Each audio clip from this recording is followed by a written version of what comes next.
माननीय सदस्य Shri Bharat Mathukumilli ji. Thank you, madam, for giving me this opportunity in the 0 hour. I want to speak about developing a national program for cancer screening. I'm a trustee on a cancer hospital, which is a non-profit in Hyderabad, and I see the amount of cost that it takes to treat cancer. But unfortunately, our screening at an India level is far lower than it should be. Our cervical cancer screening rate is about 1% of the population, and breast cancer screening rate is about 2%. Whereas countries like the US were screening about 70-80% for cervical and breast cancer. Why am I saying this? Because cancer cost is the highest cost per hospitalization, 50% greater than the next highest, which is cardiovascular disease. Average hospitalization cost each time is about 70,000 rupees.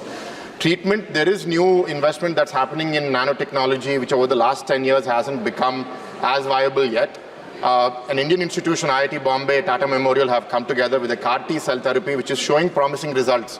But regardless, both these are very expensive, and we still haven't done enough into investment into cancer screening. As a trustee in this cancer hospital called Basavatarkam, we do cancer screening through a mobile cancer screening bus. But the challenges with that are we aren't able to reach remote areas, and there is also a social stigma in women to come and get checked for breast cancer or other.